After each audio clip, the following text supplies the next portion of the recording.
The Geneva Conference was a conference which took place in Geneva, Switzerland, whose purpose was to attempt to find a way to settle outstanding issues in the Korean peninsula and discuss the possibility of restoring peace in Indochina. The Soviet Union, the United States, France, the United Kingdom, and the People's Republic of China were participants throughout the conference, while other countries concerned were represented during the discussion of questions of interest to them. These included the countries that contributed troops to the United Nations forces in the Korean War and countries that participated in the resolution of the First Indochina War between France and the Viet Minh. The part of the conference on the Korean question ended without adopting any declarations or proposals. On Indochina, the conference produced a set of documents known as the Geneva Accords.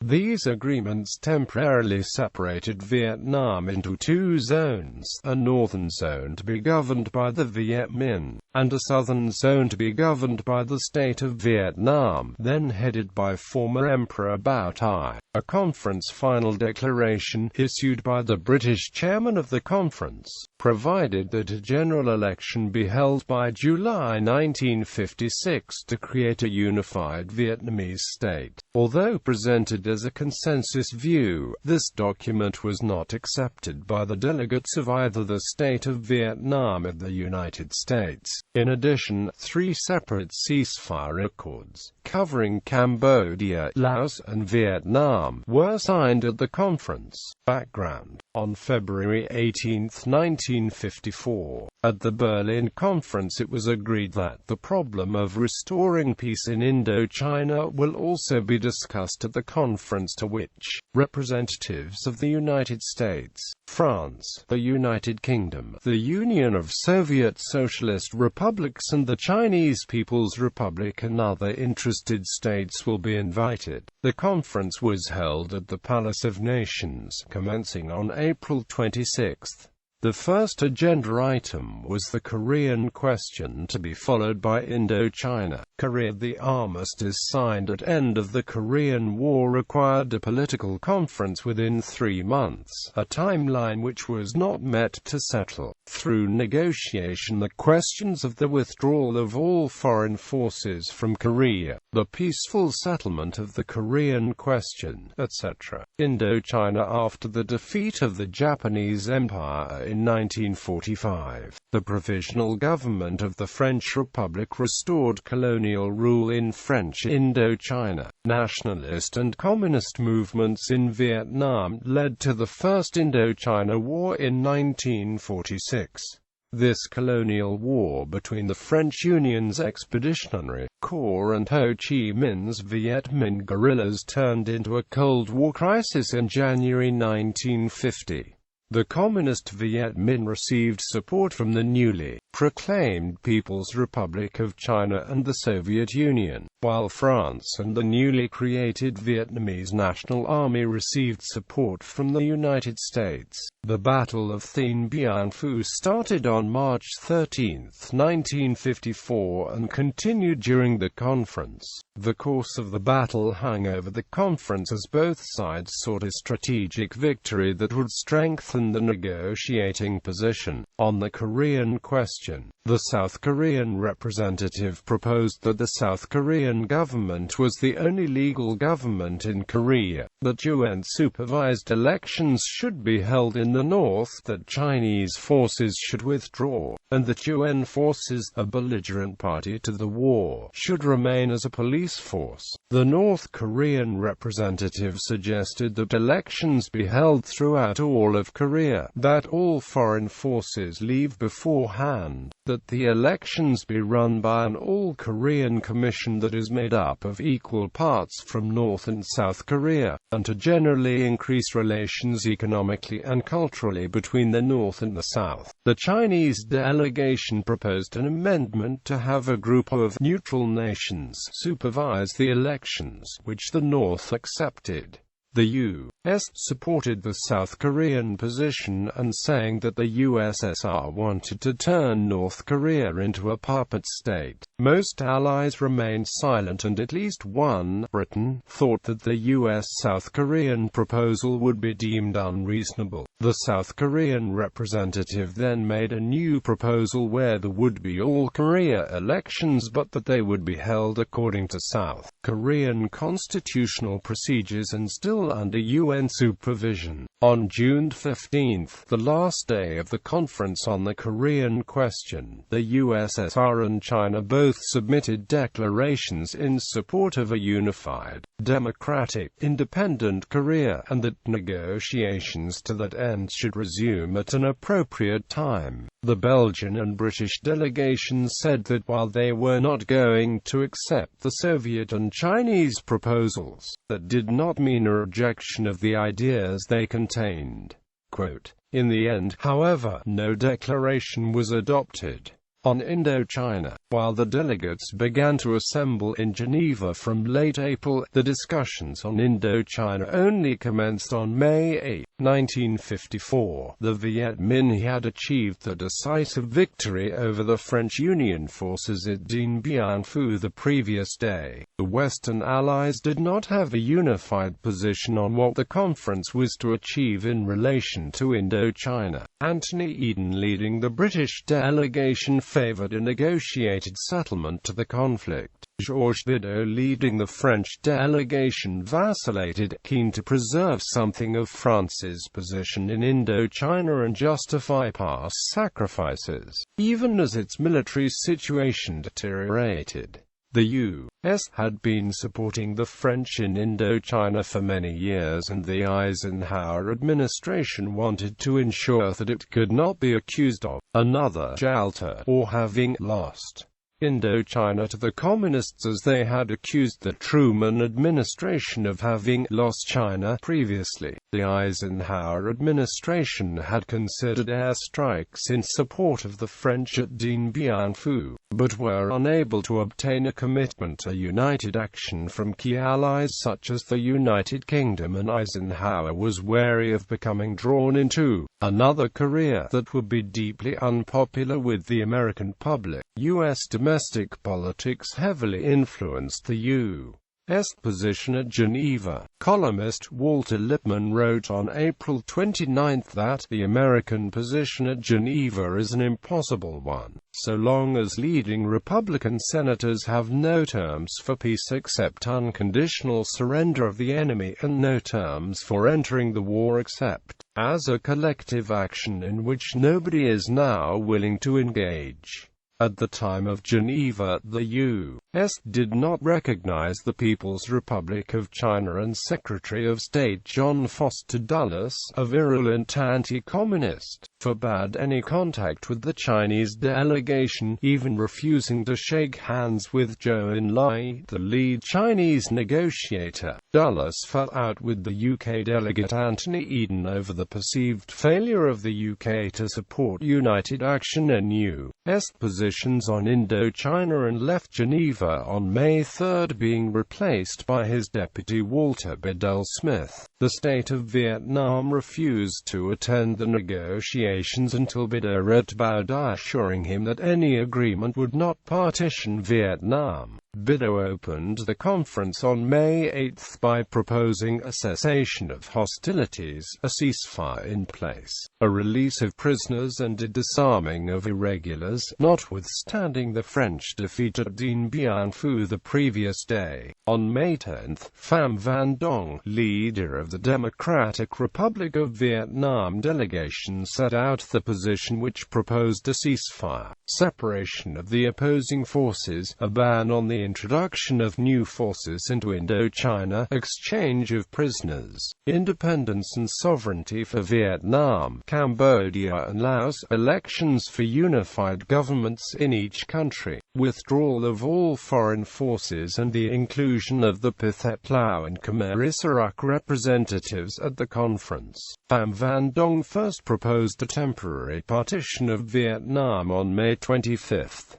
Following the victory at Dien Bien Phu and given the worsening French security position around the Red River Delta, a ceasefire in Partition would not appear to have been in the interests of the Drive. However, it appears that the Drive leadership saw the balance of forces as uncomfortably close and were worried about morale problems among their troops and supporters after 8 years of war. It has been argued that the Viet Minh might have prolonged the negotiations and continued fighting to achieve an even more favorable position militarily, if not for Chinese and Soviet pressure. In addition, there was a widespread perception that the Diem government would collapse, leaving the Viet Minh free to take control of the area. On May 12, the state of Vietnam rejected any partition of the country, and the U.S. expressed a similar position the next day. The French sought to implement a physical separation of the opposing forces into enclaves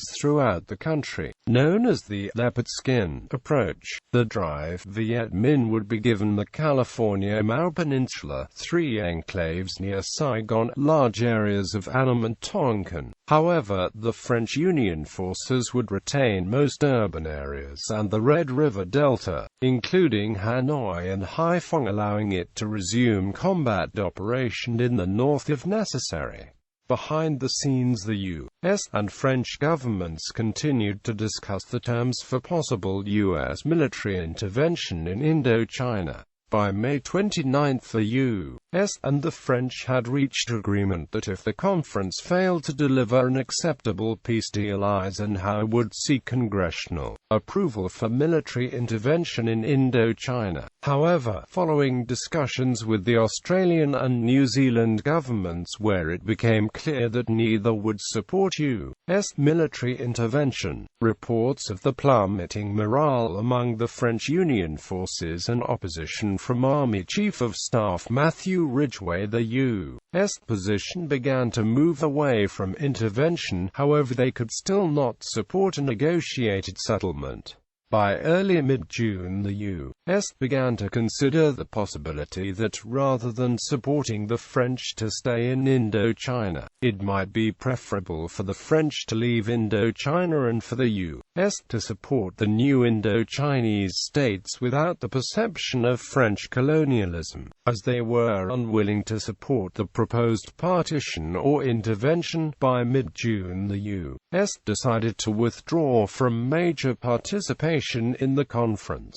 On June 15, Vyacheslav Molotov had proposed that the ceasefire should be monitored by a supervisory commission chaired by neutral India. On June 16, Zhou Enlai stated that the situations in Vietnam, Cambodia and Laos were not the same and should be treated separately. Laos and Cambodia could be treated as neutral nations provided they had no foreign bases. On June 18, Pham Van Dong said the Viet Minh would be prepared to withdraw the forces from Laos and Cambodia provided no foreign bases were established in Indochina. This apparent softening of the communist position appeared to arise from a meeting between the Drive Chinese and Soviet delegations on June 15, where Zhou warned the Viet Minh that the military presence in Laos and Cambodia threatened to undermine negotiations in relation to Vietnam. This represented a major blow to the Drive, as they had tried to ensure that the Pathet Lao and Khmer Issaruk would join the governments in Laos and Cambodia respectively. Under the leadership of the Drive, it is likely that the Chinese also sought to ensure that going forward Laos and Cambodia were not under Vietnam's influence but China's. On June 18, following a vote of no confidence, the Laniel government fell and was replaced by a coalition with radical Pierre Mendès France as Prime Minister by a vote of 419 to 47 with 143 abstentions. Prior to the collapse of the Laniel government, France recognized Vietnam as a fully independent and sovereign state on June 4. a long-time opponent of the war. Mendes France had pledged to the National Assembly that he would resign if he failed to achieve a ceasefire within 30 days. Mendes France retained the foreign ministry for himself and Bidot left the conference. The new French government abandoned earlier assurances to the state of Vietnam that France would not pursue or accept partition and engaged in secret negotiations with the Viet Minh delegation, bypassing the state of Vietnam to meet Mendes France's self-imposed deadline. On June 23, Mendes France secretly met with Zhou Enlai at the French embassy in Bern. Zhou outlined the Chinese position of the need for an immediate ceasefire, the view that the three nations should be treated separately, and recognition that two governments existed in Vietnam. Mendes France returned to Paris and the following day met with his main advisors on Indochina. General Ely outlined the deteriorating military position in Vietnam, and Jean Chauvel suggested that the situation on the ground called for partition at the 16th of 17th parallel. All agreed that the Bao Dai government would need time to consolidate its position and that U.S. assistance would be vital. The possibility of retaining Hanoi and Haiphong, just Haiphong, was dismissed as it was felt preferable to seek partition with no Viet Minh enclaves in the south. On June 16, 12 days after France granted full independence to the state of Vietnam, Bao Dai appointed Ngo Dinh Diem as prime minister to replace Bu Loc. Diem was a staunch nationalist, both anti-French and anti-communist, with strong political connections in the U.S. Diem agreed on the condition that he receive all civilian and military powers. Diem and his foreign minister Tran Van Du were strongly opposed to partition of Vietnam. At Geneva, the state of Vietnam's proposal included a ceasefire without a demarcation line and control by the United Nations of the administration of the entire country of the general elections, when the United Nations believes that order and security will have been everywhere truly restored. On June 28, following an Anglo-U.S. summit in Washington, a joint communiqué was issued that included a statement that if the conference failed, the international situation will be seriously aggravated. The parties also agreed a secret list of 7 minimum outcomes that both parties would respect. These included preserving a non-communist South Vietnam, future reunification of divided Vietnam, and the integrity of Cambodia and Laos, including removal of all Viet Minh forces. Also on June 28, Tak Quam Bu, a senior drive negotiator, called for the line of partition to be at the 13th parallel, the withdrawal of all French Union forces from the north within 3 months of the ceasefire, and a Pathet Lao to have virtual sovereignty over eastern Laos.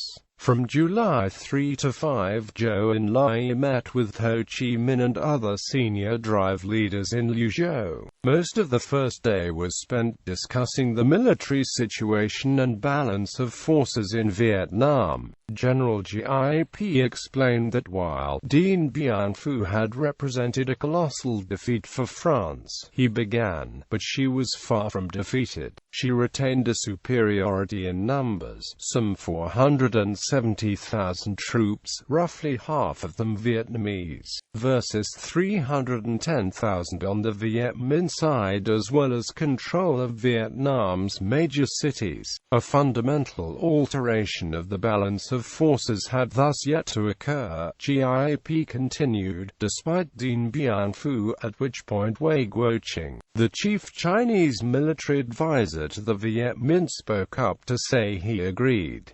If the U.S. does not interfere, Zhou asked, and assuming France will dispatch more troops, how long will it take for us to seize the whole of Indochina? Quote, in the best-case scenario, GIP replied, full victory could be achieved in 2 to 3 years. Worst case, 3 to 5 years. Quote. That afternoon Zhou offered a lengthy exposition on the massive international reach of the Indochina conflict, and on the imperative of preventing an American intervention in the war. Given Washington's intense hostility to the Chinese Revolution, one must assume that the current administration would not stand idly by if the Viet Minh sought to win complete victory. Consequently, if we ask too much at Geneva and peace is not achieved, it is certain that the U.S. will intervene, providing Cambodia, Laos and Bao'dai with weapons and ammunition, helping them train military personnel, and establishing military bases there. The central issue, Zhou told Ho Bullsh, to prevent America's intervention, and, to achieve a peaceful settlement, Laos and Cambodia would have to be treated differently and allowed to pursue their own paths, provided they did not join a military alliance or permit foreign bases on the territory. The Mendes France government, having vowed to achieve a negotiated solution, must be supported, lest it fall and be replaced by one committed to continuing the war. Ho pressed hard for the partition line to be at the 16th parallel, while Zhou noted that Route 9, the only land route from Laos to the South China Sea, ran closer to the 17th parallel. Several days later, the party's 6th Central Committee plenum took place. Ho Chi Minh and General Secretary Truong Chin took turns articulating the need for an early political settlement so as to prevent a military intervention by the United States, now the main and direct enemy of Vietnam. In the new situation we cannot follow the old program, Ho declared. Before, our motto was war of resistance until victory.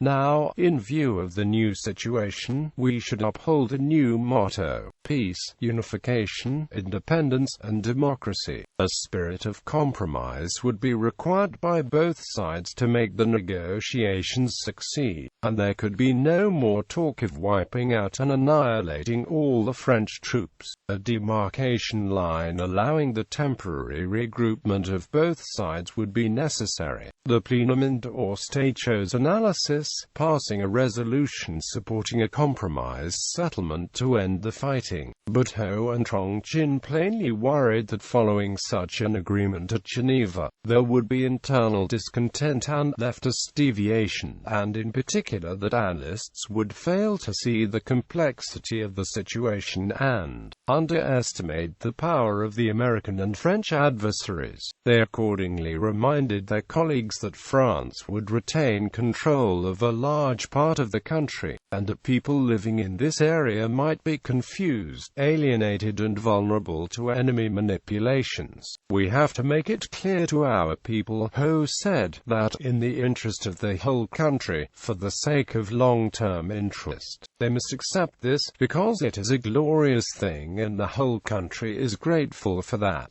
We must not let people have pessimistic and negative thinking. Instead, we must encourage the people to continue the struggle for the withdrawal of French troops and ensure our independence. The conference reconvened on July 10 and Mendes France arrived to lead the French delegation. The state of Vietnam continued to protest against partition, but this had become inevitable, with the only issue being where the line should be drawn. Walter Bedell Smith arrived in Geneva on July 16, but the U.S. delegation was under instructions to avoid direct association with the negotiations. All parties at the conference called for a unification elections, but could not agree on the details. Pham Van Dong proposed elections under the supervision of local commissions. The U.S., with the support of Britain and the Associated States of Vietnam, Laos and Cambodia, suggested UN supervision. This plan was rejected by Molotov, who argued for a commission composed of an equal number of communist and non-communist members, which could determine important issues only by unanimous agreement. The negotiators were unable to agree on a date for the elections for reunification. The Drive argued that the elections should be held within 6 months of the ceasefire, while the Western Allies sought to have no deadline. Molotov proposed June 1955, then later softened this to any time in 1955 and finally July 1956.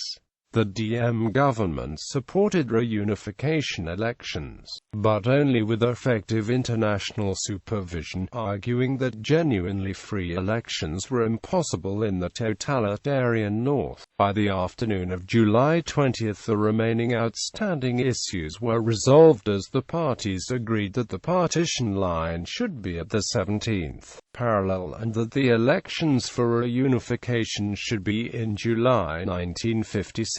2 years after the ceasefire, the agreement on the cessation of hostilities in Vietnam was signed only by French and Viet Minh military commands, completely bypassing the state of Vietnam. Based on a proposal by Zhou Enlai, an international control commission chaired by India, with Canada and Poland as members, was placed in charge of supervising the ceasefire. Because issues were to be decided unanimously, Poland's presence in the ICC provided the Communists effective veto power over supervision of the treaty. The unsigned final declaration of the Geneva Conference called for reunification elections, which the majority of delegates expected to be supervised by the ICC. The Viet Minh never accepted ICC authority over such elections, stating that the ICC's competence was to be limited to the supervision and control of the implementation of the agreement on the cessation of hostilities by both parties.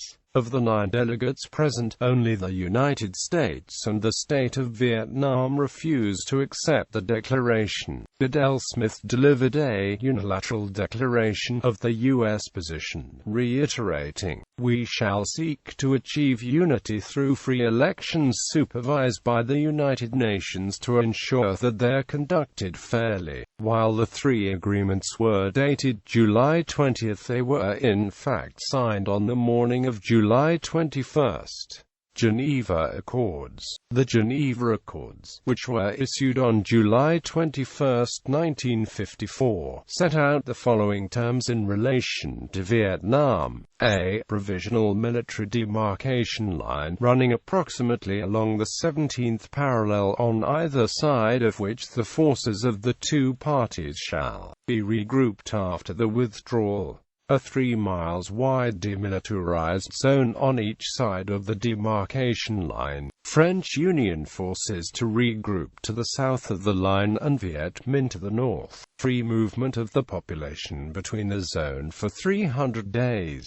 Neither zone to join any military alliance or seek military reinforcement. Establishment of the International Control Commission, comprising Canada, Poland and India as chair, to monitor the ceasefire. The agreement was signed by the Democratic Republic of Vietnam, France, the People's Republic of China, the Soviet Union and the United Kingdom. The state of Vietnam rejected the agreement, while the United States stated that it took note of the ceasefire agreements and declared that it would refrain from the threat or use of force to disturb them, to specifically put aside any notion that the partition was permanent. An unsigned final declaration, stated in Article 6, the conference recognizes that the essential purpose of the agreement relating to Vietnam is to settle military questions, with a view to ending hostilities, and that the military demarcation line is provisional and should not in any way be interpreted as constituting a political or territorial boundary.